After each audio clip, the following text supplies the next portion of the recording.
Hi guys, welcome back to our channel. If I'm being honest, this is called for an emergency review session.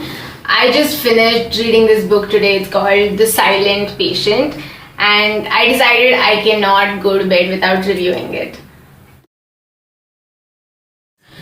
This book is written by Alex Michaelides. Interestingly, it is his first debut book, and oh my god, for the first debut, he's amazing. His writing, his narration, his plot and character building is really good. And this book was released just last year, and no doubt that it became one of the best sellers and the most talked about book. And yeah, it deserves that much appreciation. This book is a psychological thriller, and it has everything a psychological thriller should have, like a suspense and a twistful plot and dark humor. And I'll try to review this book as much as possible without giving out spoilers, because I'm highly recommending this book to everyone, and I really hope you all will give it a read and let me know what you felt in the comments. So this book revolves around Alicia Berenson and Theo Faber. These two characters share the very rarest relationship, that is, Theo is Alicia Berenson's therapist, and Alicia Berenson is caught in a mental institution, and she has stopped talking after she's been charged with her husband's murder. And Theo Faber believes that he's the only one who can make her talk, and also he's determined that he will make her talk, and he's the only one who can do it, which you will encounter why at the end. So Alicia Berenson and Theo Faber, we can see both of their narration in this book and both the perspectives in parts, and we can see that their life journey is, like they're sailing in the same boat. Like, even though they're going parallel, they're going through similar things in life, they've had similar pasts, but at one point in the end, it very interestingly merges, their lives merge, and I won't tell you why and how. You have to read it to find out. One important thing I want to talk about Alicia Berenson is that she's an artist, a painter, and a lot of her life instances and her thoughts can be reflected through her paintings. So one of the most unexpected event in her life, her husband's murder, we can see a very disturbed painting of her husband on a cross like Jesus, which is explained later how that came to be. And also there is one art she takes as an inspiration that is called Alcestis, and we can see a major role of that art playing in her life.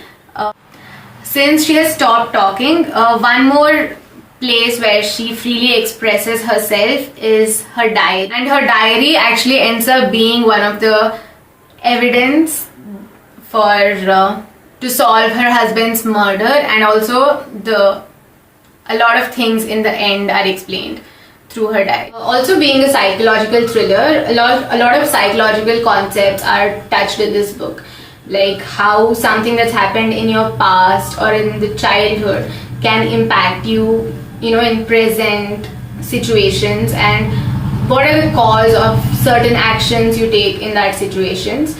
That is very evident in this book. And also I loved how he built the characters. Like, for example, a situation has impacted you in certain way, but you may not immediately act on it, but that is somewhere at the back of your head bothering you, and you slowly decide what and how you're going to deal with that situation. And we can see the characters in this book, they handle the situation in certain way that in the end things turn out the way they least expected it.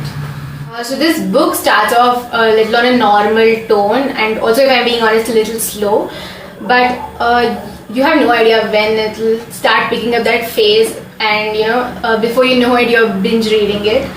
And there was also one point where I was so intensely involved, and I was also a little scared about certain parts of the book, and I had that Joey moment from Friends where I wanted to hide in the freezer. The ending has the major twist where I was completely blown away. I am a person who cannot be surprised very easily. Like, I'm prepared for the most unlikely of the situations, but I did not expect this ending. And also, you might have guessed the most unlikely twist, but this book actually plays mind games on you where you would not guess how that happens. I also want to say not all of you might accept this ending. I myself also am still trying to process it. And at one point I think I also felt a little betrayed. But I think that's the beauty of this genre, right? Like, you don't pick up such books to expect a happy ending. You expect to be really thrilled and like taken away and blown away and real suspense. So that is promised with this book. So I would highly recommend this read, and please pick up the book today, especially if you are a fan of thrillers.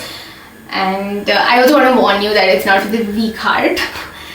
So anyway, and people who have already read it, please let me know how you felt and what you thought in the comments. And for more such videos, like, share and subscribe to our channel. And happy reading. Bye bye.